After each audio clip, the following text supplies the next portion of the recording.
عن ابی موسیٰ الاشعری رضی اللہ تعالی عنہ قال قالوا یا رسول اللہ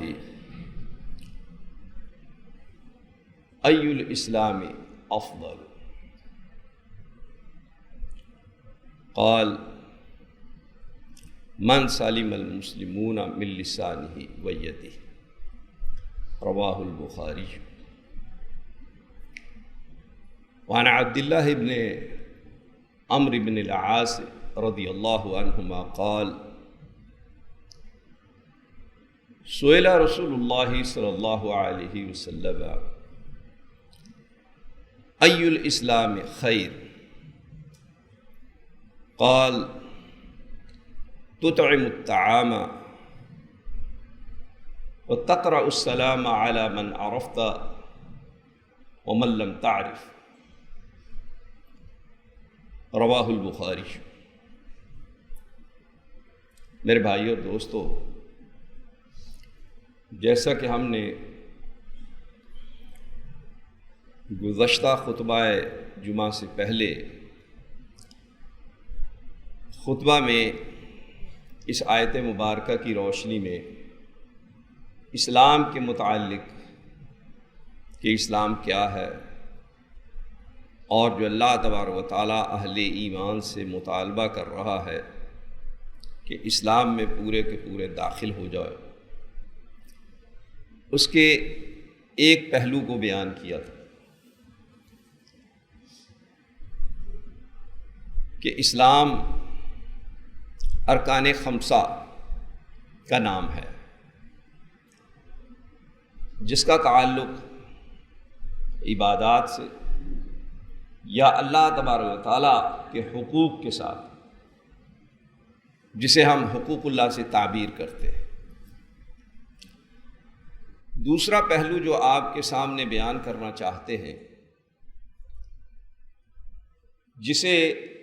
معاملات کہا جاتا ہے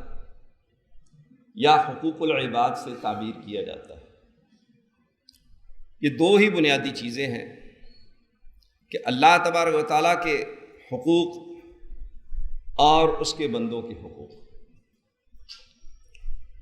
تو اب ہم چاہتے ہیں کہ دوسرا پہلو جس کا تعلق معاملات کے ساتھ یا حقوق العباد کے ساتھ ہے، اس کو بیان کیا جائے۔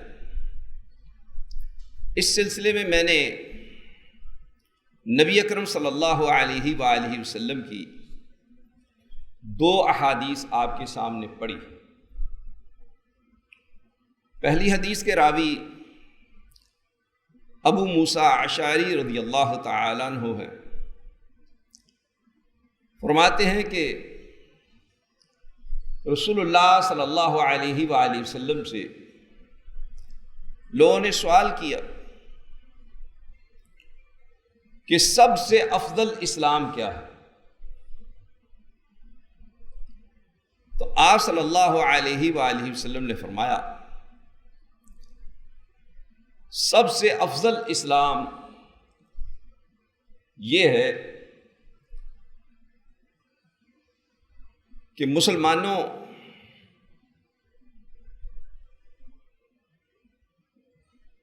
کی جان، مال،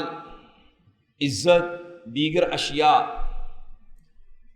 ایک مسلمان سے محفوظ ہونی چاہیے، یعنی جس کے ہاتھ اور زبان سے دوسرے مسلمان محفوظ ہوں۔ اب یہ بات نبی صلی اللہ علیہ وآلہ وسلم نے بیان کر کے یہ حقیقت سمجھا دی کہ عمومی طور پر جو لوگوں کو تکلیف پہنچتی ہے وہ دو چیزیں، زبان اور ہاتھ۔ معاملے کی ابتدا زبان سے ہی ہوتی ہے، پہلے اختلاف ہوتا ہے، تیز ترار گفتگو ہوتی ہے، سب و شتم ہوتا ہے، پھر زبان کے ذریعہ سے ہی الزامات اور بہتانات لگائے جاتے ہیں، اور زیادہ تر معاشرے میں بگاڑ زبان کی وجہ سے پیدا ہوتا ہے۔ ہاتھ کی نوبت زبان کے بعد آتی ہے، تو اس لیے پہلے زبان کا ذکر کیا گیا اور بعد میں ہاتھ کا ذکر کیا گیا، کہ جس سے مسلمانوں کی عزت محفوظ رہے۔ جس شخص کی زبان اور ہاتھ سے دوسرے مسلمان محفوظ ہوں، یہ سب سے بہترین افضل مسلم ہے اور بہترین یہ اسلام کی تعبیر ہے۔ تو لہذا نبی صلی اللہ علیہ وآلہ وسلم نے معاملات یا حقوق العباد کو جس مختصر انداز میں بیان کیا ہے، دنیا کی کوئی اور ہستی اور شخصیت جو کہ مخلوق ہے وہ آپ صلی اللہ علیہ وآلہ وسلم جیسی تعبیر کرنے سے قاصر ہے۔ آپ علیہ الصلاۃ والسلام نے جو تعریف اور تعبیر کی ہے، اس قدر مختصر ترین الفاظ میں کوئی دوسری ہستی اسے بیان ہی نہیں کر سکتی۔ دوسری روایت وہ بھی صحیح بخاری کے حوالے سے ہی پڑھی گئی، عبداللہ بن عمرو بن عاص رضی اللہ تعالی عنہما کہتے ہیں کہ رسول اللہ صلی اللہ علیہ وآلہ وسلم سے پوچھا گیا کہ سب سے بہترین اسلام کیا ہے، سب سے عمدہ ترین اسلام کیا ہے؟ تو آپ صلی اللہ علیہ وآلہ وسلم نے فرمایا کہ تو کھانا کھلائے اور تو ہر اس شخص کو سلام کہے جس سے تیری آشنائی ہے یا نہیں ہے، جسے تو جانتا ہے یا نہیں جانتا۔ اس میں دو چیزیں اور بیان کر دی۔ اس میں لوگوں کو کھانا کھلانا، اسے بھی اسلام قرار دیا گیا، اور سلام کہنا، جس کی آج کے دور میں مسلمانوں میں عملی طور پر جو صورتحال ہم دیکھ رہے ہیں، وہ نبی صلی اللہ علیہ وآلہ وسلم کی اس حدیث جو کہ مسند احمد میں ہے اس کے عین مطابق ہے، کہ آپ صلی اللہ علیہ وآلہ وسلم نے فرمایا کہ قرب قیامت کوئی شخص مسجد میں سے گزرے گا، مسجد میں آئے گا، لیکن اسے 2 رکعت نماز پڑھنے کی توفیق نہیں ہوگی، اور سلام اسے کہا جائے گا جسے وہ جانتا ہوگا، جسے نہیں جانتا ہوگا اسے سلام نہیں کہے۔ آج یہ صورتحال کا ہم مشاہدہ کرتے ہیں، 2 4 5 آدمی کہیں بیٹھے ہیں یا کھڑے ہیں تو کوئی شخص سلام کہہ دے تو بجائے اس کے کہ بڑے اہتمام کے ساتھ اس کے سلام کا جواب دیا جائے، کہ یہ وہ عمل تھا کہ آپ صلی اللہ علیہ وآلہ وسلم نے فرمایا کہ جن معاملات میں یہودی ہم پر حسد کرتے ہیں ان میں سے ایک سلام ہے، کہ یہ مسلمانوں کے لیے خاص ہے، ایک دوسری کے لیے سلامتی کی دعائیں کرنا، ایک دوسری کے سلامتی کی تمنا اور خواہش کرنا، اور ایک دوسرے کے لیے سلامتی کی دعا کر کے خوشی محسوس کرنا۔ تو یہودی اس چیز سے محروم ہیں، اور وہ حسد کرتے ہیں کہ مسلمان ایک دوسرے کو جب بھی ملتے ہیں، ہر معاملہ میں، ہر بات میں، ہر موقع پر ایک دوسرے کے لیے سلامتی کی دعائیں کرتے ہیں۔ تو وہ سلام دینے کی بجائے ایک دوسرے سے پوچھتے ہیں حیرانگی کے ساتھ کہ بھئی آپ اس کو جانتے ہیں، اس نے آپ کو سلام کہا ہے؟ تو تمام حضرات اس بات سے لا تعلقی کا اظہار کرتے ہیں کہ ہم اسے نہیں جانتے، نہیں پہچانتے۔ پھر وہ آپس میں تبصرہ کرتے ہیں تو پھر اس نے سلام کیوں کہا؟ یعنی سلام جان پہچان پر رہ گیا، جو رسول اللہ صلی اللہ علیہ وسلم کی پیشین گوئی آج وہ حق اور سچ ثابت ہو رہی۔ اور یہ کتاب لکھنے والے امام احمد بن حنبل، ان کی پیدائش 164 ہجری میں ہوئی ہے، 3 ہجری میں فوت ہو گئے ہیں۔ آپ سوچئے اور غور کیجئے کہ 164 ہجری میں 3 ہجری میں فوت ہو گئے ہیں، 3 ہجری میں فوت ہو گئے ہیں۔ 3 ہجری میں فوت ہو گئے ہیں، 3 ہجری میں فوت ہو گئے ہیں۔ 3 ہجری میں فوت ہو گئے ہیں، 3 ہجری میں فوت ہو گئے ہیں۔ آپ سوچئے اور غور کیجئے کہ جو لوگ اس کو عجمی سازش قرار دیتے ہیں احادیث کی کتابوں کو یا احادیث رسول کو، یا جو لوگ کہتے ہیں کہ یہ حجت نہیں ہے، دلیل نہیں ہے، محفوظ نہیں ہے، وہ غور کریں کہ کوئی عامی انسان ایسی بات کی پیشین گوئی کر سکتا ہے؟ 1100 سال سے زیادہ عرصہ گزر رہا ہے اور یہ حدیث حسن سند کے ساتھ مسند احمد کے مجموعہ میں موجود ہے۔ معلوم ہوا کہ وحی کے بغیر ایسی پیشین گوئی کرنا ممکن نہیں ہے۔ تو جب یہ نبی ہی ایسی پیشین گوئی کر سکتا ہے اور یقیناً یہ رسول اللہ کی حدیث ہے، اور آج اس کے عملی مظاہر دیکھ کر کے ہمیں مزید یقین ہو رہا ہے کہ رسول اللہ کی حدیث محفوظ بھی ہے اور حجت اور دلیل بھی ہے۔ تو کہنے کا مقصد یہ ہے کہ نبی صلی اللہ علیہ وآلہ وسلم نے ان دو باتوں کو بہترین اسلام قرار دیا۔ تو معلوم ہوا کہ اسلام تو ہر معاملہ میں ایسی رہنمائی کرتا ہے جس میں دنیا کا کوئی دین اور دنیا کا کوئی ریفارمر، کوئی لیڈر، کوئی قائد، کوئی رہنما، کوئی سیاستدان ایسی رہنمائی نہیں کر سکتا جو رسول اللہ صلی اللہ علیہ وآلہ وسلم نے رہنمائی کی اور جو دین اسلام کی بنیادی تعلیمات میں سے ہے۔ تو جو لوگ یہ بات کہتے ہیں کہ جی اسلام تو صرف عبادات کا ہی نام ہے، یہ بات ان کی غلط ہے، جھوٹ ہے۔ اور جو لوگ یہ سمجھتے ہیں لبرل، سیکولر، ملحد، بے دین یا غیر مسلم کہ دین صرف حقوق العباد کا ہی نام ہے، یہ بات بھی سرے سے غلط ہے۔ مدر ٹریسا ہو، عبدالستار عیدی ہو، یا اس کے علاوہ دنیا کا کوئی بھی ایسا شخص جس نے لوگوں کے لیے خدمات سر انجام دی ہوں،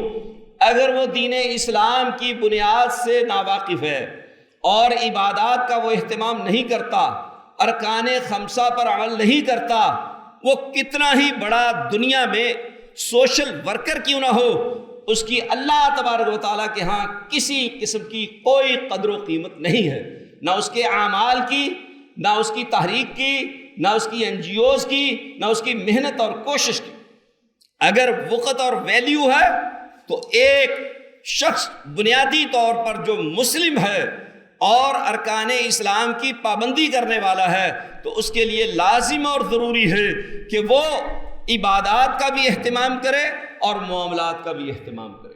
آئیے نبی صلی اللہ علیہ وآلہ وسلم کی حدیث، اس سے یہ ہمیں رہنمائی ملتی ہے کہ آپ صلی اللہ علیہ وآلہ وسلم کو جب یہ بتایا گیا کہ اللہ کے رسول صلی اللہ علیہ وسلم ایک خاتون وہ فرائض کی پابندی کرتی ہے، فرضی روزے بھی رکھتی ہے اور نفلی روزے بھی رکھتی ہے، وہ فرضی نمازیں بھی پڑھتی ہے اور نفلی نمازیں بھی پڑھتی ہے، وہ فرضی زکوٰۃ بھی دیتی ہے اور نفلی صدقہ و خیرات بھی کرتی ہے، دیگر نیکی کے کام بھی کرتی ہے،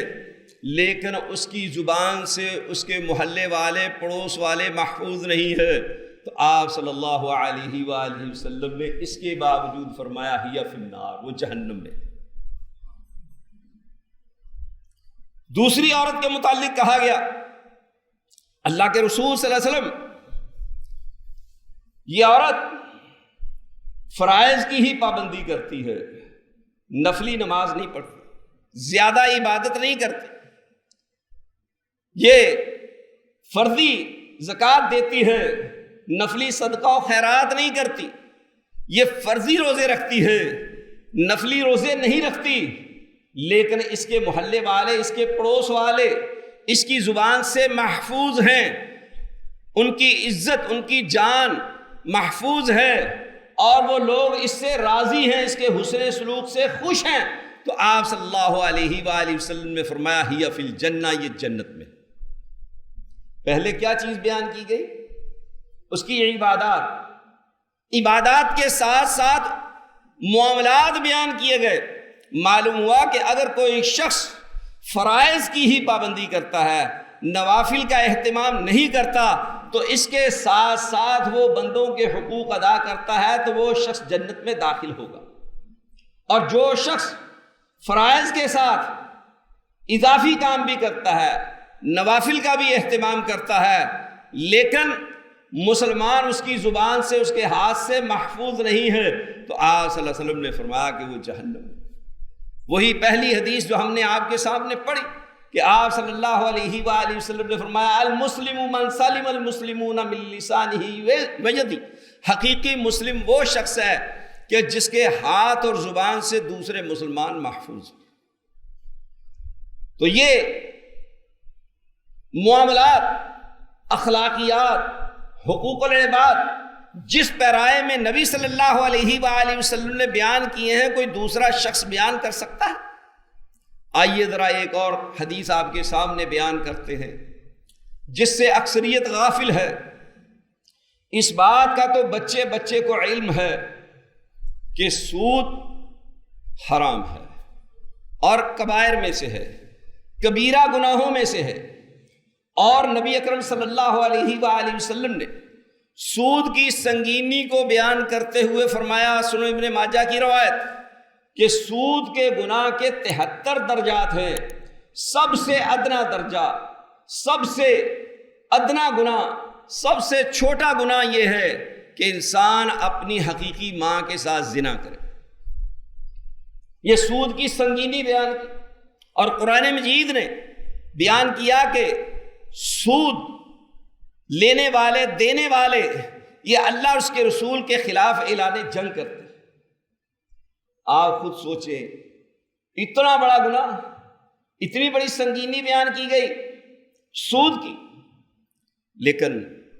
ہم سودی کاروبار کر کے یا سود پر قرضے لے کر کے ملک کا نظام چلانا چاہیں گے تو میرے بھائی اور دوستو، سوائے تباہی اور بربادی کے کچھ حاصل نہیں ہو۔ یہ اعلان جنگ ہے، بھلے وہ کتنے ہی مضبوط کیوں نہ ہو، طاقتور کیوں نہ ہو، کچھ بھی ہو جائے، یہ سود کی نحوست ہے جو ملک اور قوم پہ چھائی ہوئی ہے، اور جس کا شکار حکمران ہیں اور ہمیں بھی اس میں دھکیل رہے ہیں۔ انا للہ و انا الیہ راجعون۔ یہ تو سود کی سنگینی۔ نبی اکرم صلی اللہ علیہ وآلہ وسلم کی حدیث المعجم الاوسط طبرانی میں براء بن عازب رضی اللہ تعالی عنہ راوی ہیں کہ رسول اللہ صلی اللہ علیہ وآلہ وسلم نے فرمایا، ان ارب الربا استطالۃ الرجل فی عرض اخیہ، سب سے بڑا سود، سب سے ادنا گناہ سود کا سن لیا۔ اب آپ نے فرمایا کہ سب سے بڑا سود یہ ہے کہ انسان اپنے بھائی کی عزت کے ساتھ کھیلے،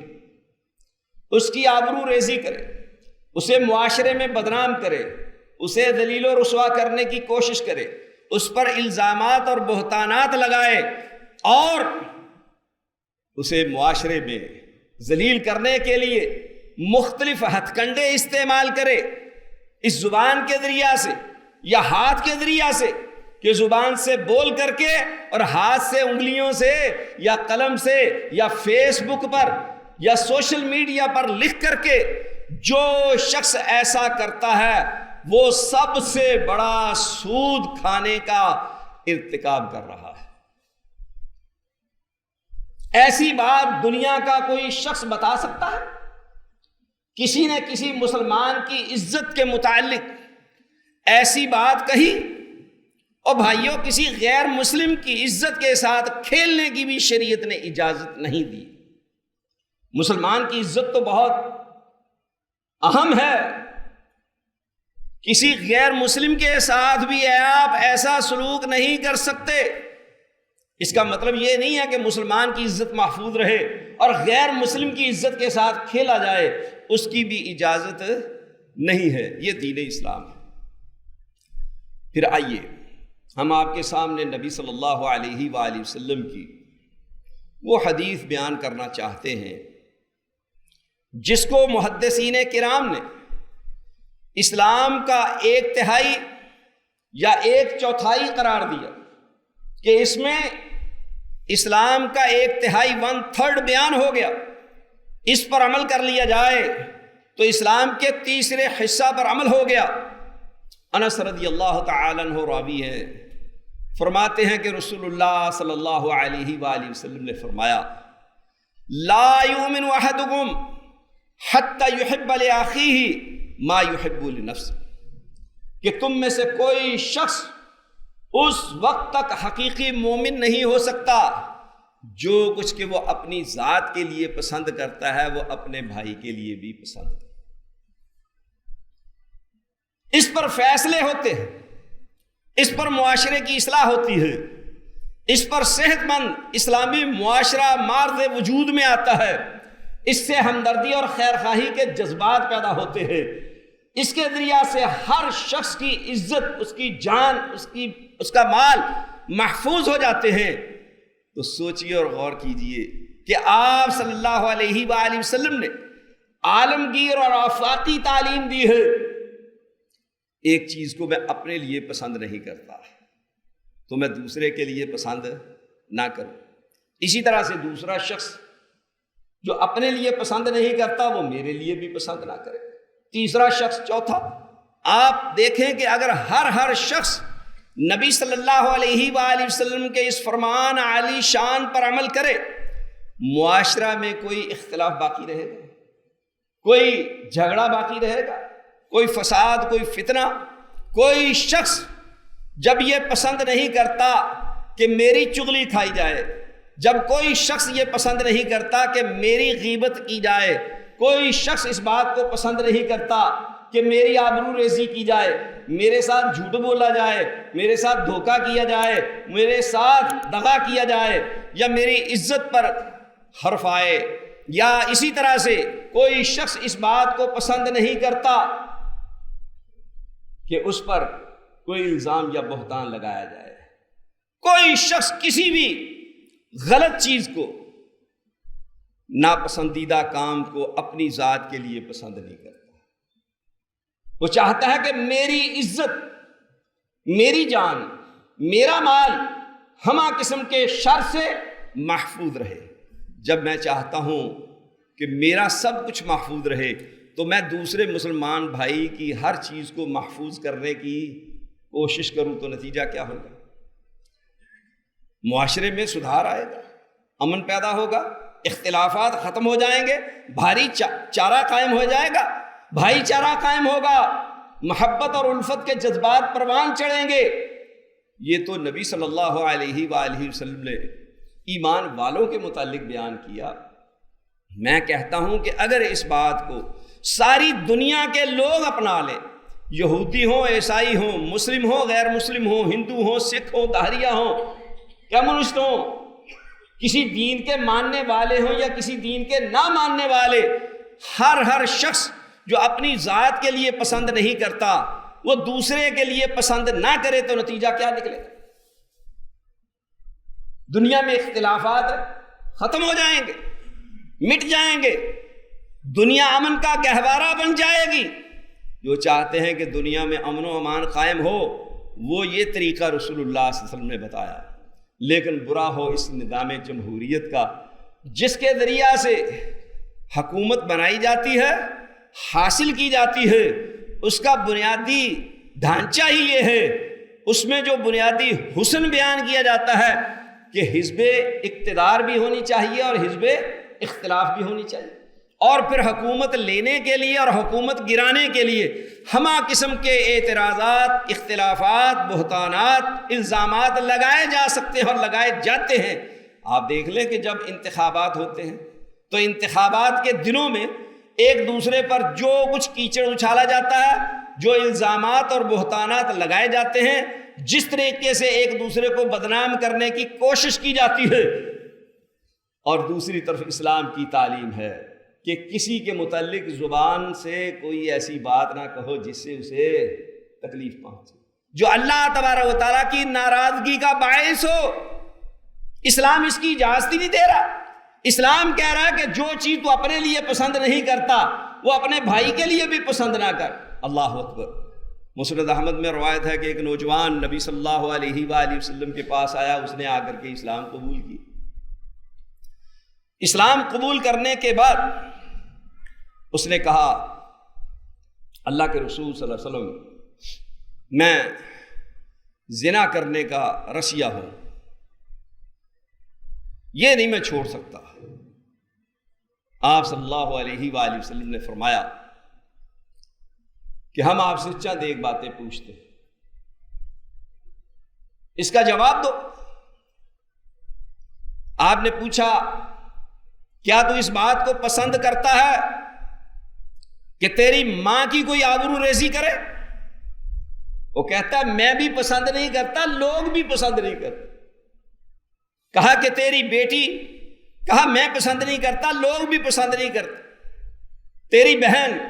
تیری بیوی، تیری بھانجی، تیری بھتیجی، تیری پھوپھی، تیری خالہ، نام لے لے کر کے نبی صلی اللہ علیہ وآلہ وسلم نے پوچھا۔ اس نے ایک ہی جواب دیا کہ میں بھی پسند نہیں کرتا، لوگ بھی اس کو پسند نہیں کرتے۔ تو آپ صلی اللہ علیہ وآلہ وسلم نے فرمایا کہ یہ بتا کہ جس کی تو آبرو ریزی کرے گا، جس کی عزت تو خراب کرے گا، جس کے ساتھ تو اپنی نفسانی خواہش پوری کرے گا، وہ بھی تو کسی کی ماں ہے، کسی کی بیٹی ہے، کسی کی بہن ہے، کسی کی بیوی ہے، کسی کی بھانجی ہے، کسی کی بھتیجی ہے، کسی کی پھوپھی ہے، کسی کی خالہ ہے۔ آپ علیہ الصلوۃ والسلام نے جب یہ رشتے گنوائے اور یہ چیز اس کے سامنے پیش کی کہ جو چیز تو اپنے لیے پسند نہیں کرتا، دوسروں کے لیے اسے کیوں پسند کرتا ہے، اس نے یہ بات سننے کے بعد فوری طور پر کہا اللہ کے رسول صلی اللہ علیہ وسلم آج کے بعد میں زنا نہیں کروں۔ آپ صلی اللہ علیہ وآلہ وسلم نے اس کے سینے پر زور سے ہاتھ مارا اور آپ علیہ الصلوۃ والسلام نے اس کے لیے دعا کی، اللہم طہر قلبہ من النفاق، اے اللہ اس کے دل کو نفاق سے، منافقت سے پاک صاف کر دے، واغفر ذنبہ، اور اس کا گناہ بخش دے، معاف کر دے۔ اسے حقیقت سمجھ آ گئی، یہ اسلام کی تعلیمات ہیں، اسلام کی یہ آفاقی اور عالمگیر تعلیمات ہیں، یہ مسلمانوں کے لیے بھی پیغام ہے اور غیر مسلموں کے لیے بھی پیغام ہے۔ اگر ساری دنیا کے لوگ نبی صلی اللہ علیہ وآلہ وسلم کی اس ایک حدیث پر عمل کر لیں، میرا دین کے ادنا طالب علم ہونے کی حیثیت سے یہ دعویٰ ہے، پوری دنیا میں امن قائم ہو جائے گا۔ یہ جو کچھ بھی دنیا میں فتنہ و فساد بپا ہے وہ اسی وجہ سے ہے، جو میں اپنے لیے پسند کرتا ہوں اپنے بھائی کے لیے پسند نہیں کرتا، جو اپنے لیے پسند نہیں کرتا وہ دوسروں کے لیے پسند کرتا ہوں۔ بس فرق اتنا ہے کہ آدمی کوئی کام کرنے سے پہلے، کوئی بات کہنے سے پہلے، کسی کے ساتھ کوئی اختلاف ہونے کے بعد، کوئی زبان سے بات کہنے سے پہلے یہ سوچ لے، غور کر لے کہ اگر میں اس کی جگہ پر ہوں تو پھر مسئلہ ٹھیک ہو جائے،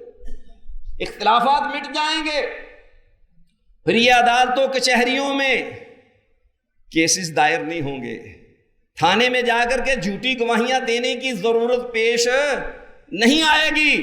کسی کے حق کو غصب کرنے کی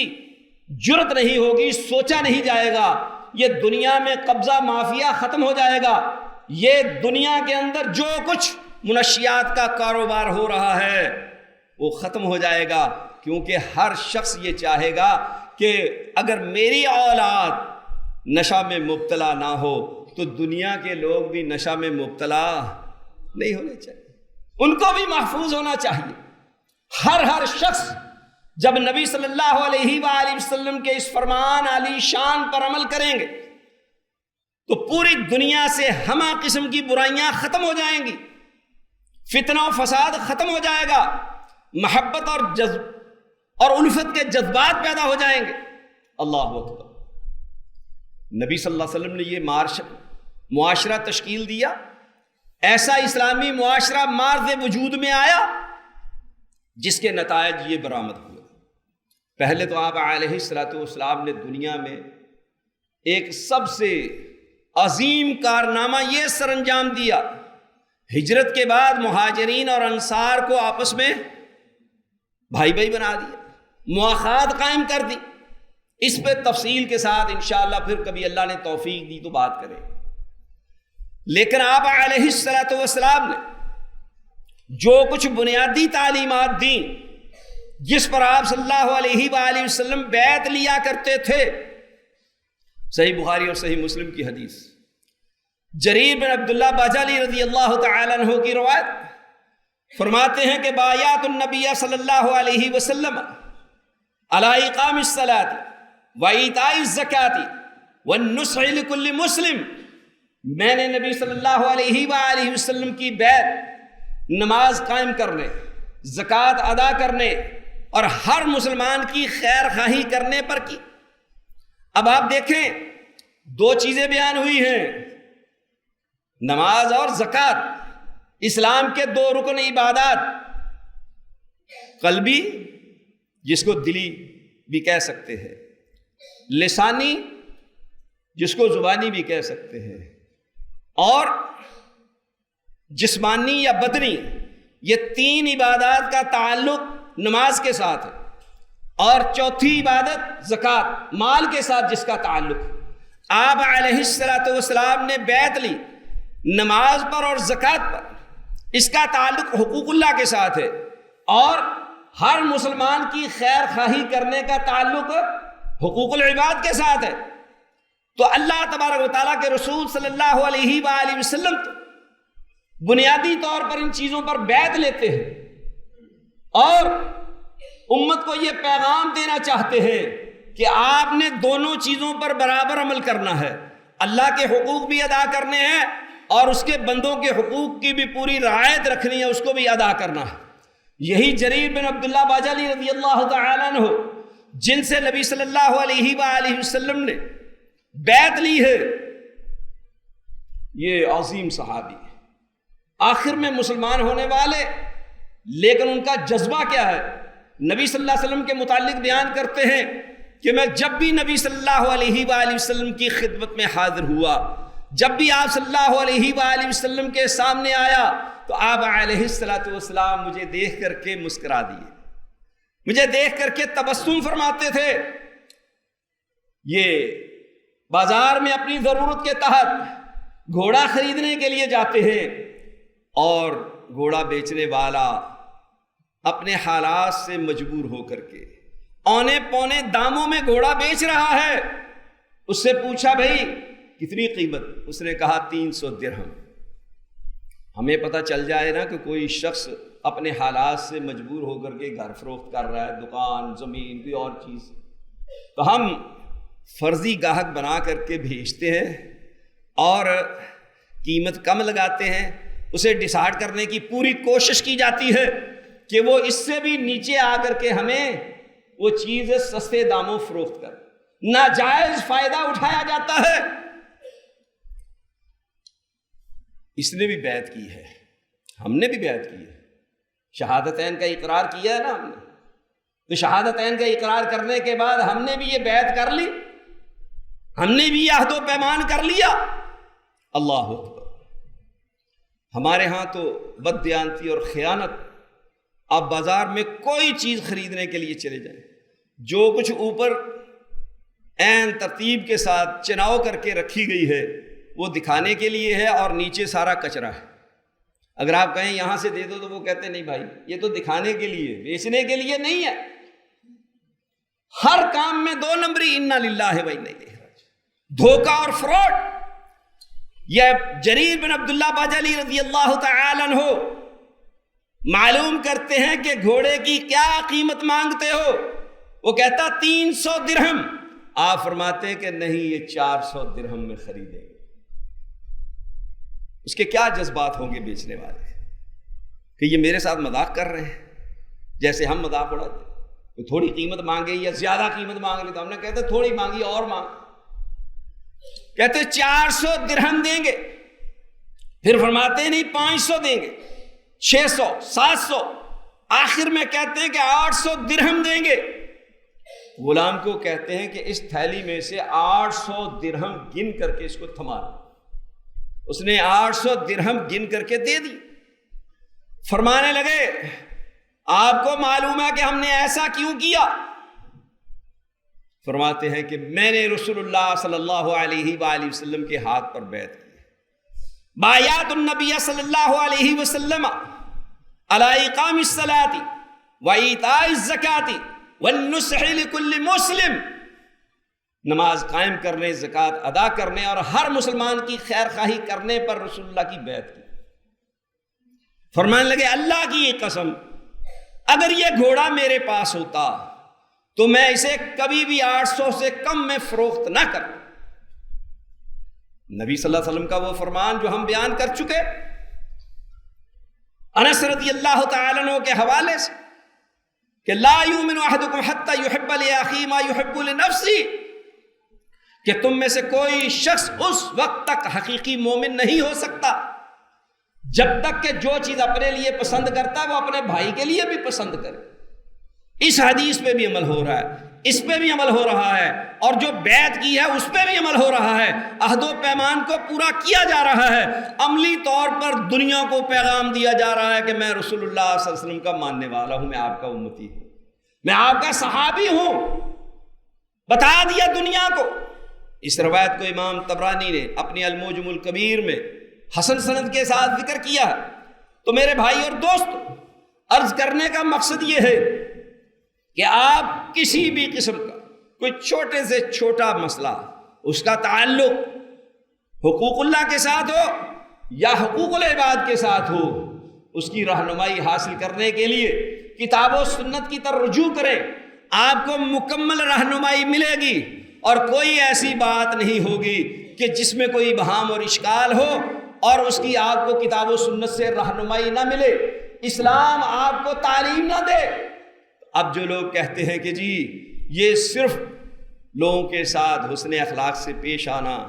اور انسانیت کی خدمت کے نام پر اللہ تبارک و تعالیٰ کے حقوق کو پامال کیا جاتا ہے، یا اس کی آڑ میں اللہ تبارک و تعالیٰ کے حقوق کی اہمیت کو کم کیا جاتا ہے اور لوگوں کی نظروں میں اس کو گرانے کی کوشش کی جاتی ہے، آپ دیکھیں کہ آپ صلی اللہ علیہ وآلہ وسلم نے ہر چھوٹی سی چھوٹی بات کی مکمل رہنمائی کی ہے۔ اور میرے بھائیوں، جو رسول صلی اللہ علیہ وآلہ وسلم آپ پر اتنا شفیق اور مہربان، جس کا لقب رحمت للعالمین ہو، اس کی تعلیمات کا آپ اندازہ لگائیں۔ آپ نے بول و براز کے لیے بیت الخلاء میں جانا ہے، بیت الخلاء میں آپ کو کوئی تکلیف پہنچ سکتی ہے، کوئی پریشانی لاحق ہو سکتی ہے، وہ بول و براز کرنے کے لیے آپ مخصوص جگہ بیت الخلاء میں جائیں یا کھلے میدان میں ہوں، جہاں کہیں بھی ہیں، تعلیم کیا دی گئی کہ دعا پڑھ کر کے اللہم انی اعوذ بک من الخبث والخبائث، کہ اللہ میں ناپاک جنوں اور جننیوں سے تیری پناہ میں آتا ہوں۔ کتنے ایسے لوگ ہیں کہ جنہوں نے کھلی فضا میں بول و براز کیا، انہوں نے دعا نہیں پڑھی، ان کو علم نہیں تھا، وہ اس بات سے ناواقف تھے، جہالت تھی، ان کو علم نہیں تھا، ان کا عمل نہیں تھا، دین اسلام کی بنیادی تعلیمات سے ناآشنا ہیں، اس نے کھلے میدان میں پیشاب کر دیا، جنات نے دبوچ لیا، آسیب ہو گیا، پریشانی لاحق ہو گئی، عاملوں کے پاس جانے لگے، وظائف کروانے لگے، وظیفے کروانے لگے، جنوں کے نام پر بکرے چھترے نظر نیاز دینے لگے، وہ سارے شرکیہ اور کفریہ اعمال کرنے لگ گئے، کس وجہ سے کہ نبی صلی اللہ علیہ وآلہ وسلم کی یہ چھوٹی سی بات، اس سے وہ غافل تھے۔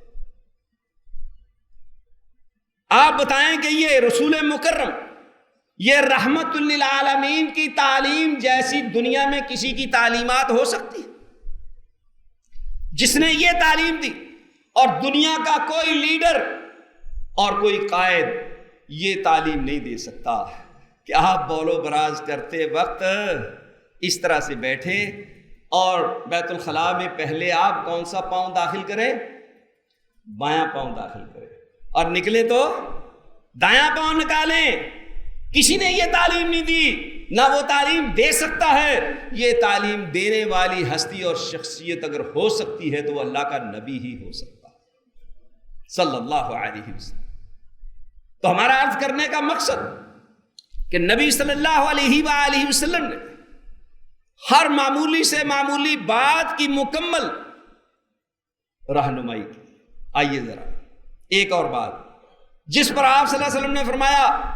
کہ یہودی ہم پر حسد کرتے ہیں، وہ آپ صلی اللہ علیہ وآلہ وسلم کی مجلس میں آتے اور جھوٹ منہ کی وہ ایسے ہی چھینکیں مارتے، ظاہر کرتے کہ ہمیں چھینک آئی ہے، اور اللہ کے رسول صلی اللہ علیہ وسلم شاید ہمارے لیے دعا کریں گے، آپ صلی اللہ علیہ وسلم ان کے لیے دعا نہیں کرتے تھے۔ یہ مسلمان کے لیے خاص بات بتائی گئی، مسلمانوں کو خاص خوشخبری دی گئی کہ جس شخص کو چھینک آئے وہ کیا کہے؟ الحمدللہ۔ ہمہ قسم کی حمد و ثنا کس کے لیے ہے؟ اللہ تبارک و تعالیٰ کے لیے، الحمدللہ۔ اور سننے والا کیا کہے؟ یرحمک اللہ۔ تو نے اللہ کی حمد و ثنا کی ہے، اور تو نے اللہ کی حمد و ستائش کی ہے، تو نے اللہ تبارک و تعالیٰ کی تعریف کی ہے۔ یرحمک اللہ، اللہ تجھ پہ رحم فرمائے۔ کیسی شاندار اور جاندار دعا ہے، عمدہ تعلیم ہے۔ اب اس کو کیا تعلیم دی گئی جسے چھینک آئی تھی؟ یہ کیا کہے؟ اب اکثر کو یہ بات یاد نہیں ہے۔ یہدیکم اللہ ویصلح بالکم، اللہ تبارک و تعالیٰ تمہیں ہدایت دے، ہدایت پر گامزن کرے، ہدایت پر ثابت قدم رکھے، ویصلح بالکم، اور تمہارے معاملات کو سدھار دے، تمہارے معاملات کی اصلاح فرما دے،